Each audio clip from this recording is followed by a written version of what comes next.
discussing this, we need to know how much supplies do we have and how much products do we have to address the issues of family planning. I'd like to remind you a few issues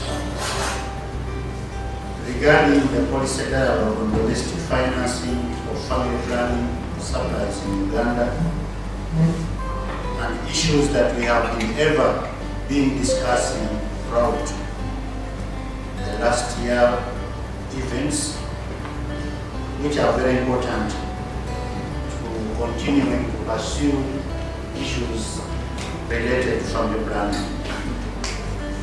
Of interventions using a multi-sectoral approach at the national and subnational level.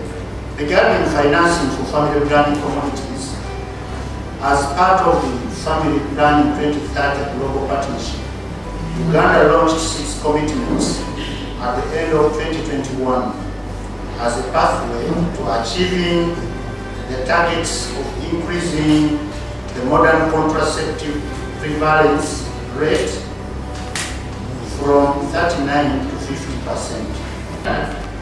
We keep reminding them that you have made a commitment, but how do we support them to fulfill that commitment? We are not auditing them, but we are working together. We want to ensure that we have that mutual understanding, mutual relationship to engage them to fulfill those commitments. Partners have been tracking budgets. Some of us here have been tracking budgets over time, and majority of the partners do not go beyond the allocations. The allocations means the money that appears in the budget that is supposed to do something. But this does not just, looking at the allocations does not answer the questions of how has this money been utilized and has it actually reached the end user.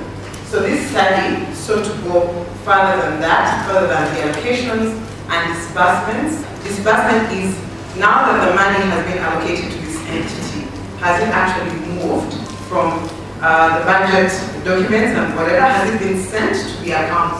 For instance, from the Ministry of Health, has it moved to the entity? Has it moved to the Ministry of Finance, Planning and Economic Development? Has it moved from there to the specific entities like the Ministry of Health or the National Medical Stores? And how often does this happen? This normally happens on a quarterly basis. That's the step that's in between the allocation and the expenditure. And that is universal health coverage. So if we can work together and we don't look at government as government, because we are all citizens of this country, so we are part of a program, we can achieve for family planning. So the study was looking at where are the gaps. Charity's presentation was addressing the monies, the budgets. This one is specifically looking at capacities of CSOs to be able to use that information and engage with the policy and decision maker. But 3FHI wants to address those gaps. So that all civil society organizations, at least a number of them, are able to engage in that dialogue with government officials.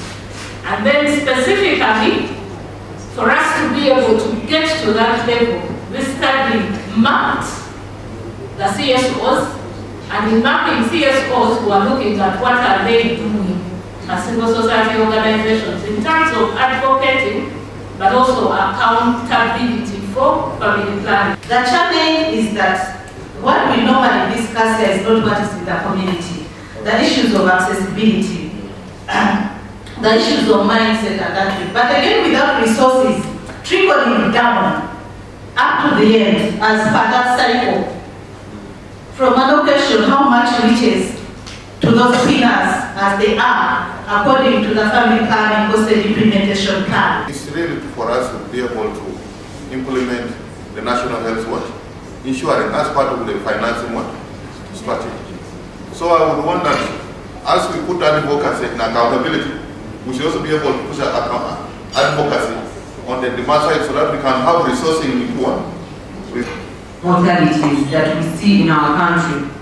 We acknowledge that family planning plays a central role in improving the health of mothers, infants, and it empowers women and reduces poverty. Third, we recognize that through various policy instruments, government of Uganda recognizes the importance of investing in family planning to facilitate scaling up, access and uptake of family planning services and all the other commodities that come along with it.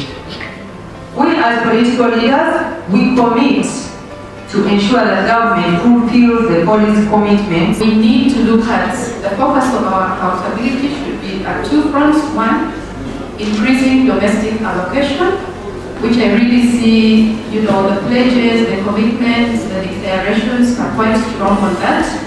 But I haven't seen so much on how we can also better and more efficiently use what's being allocated.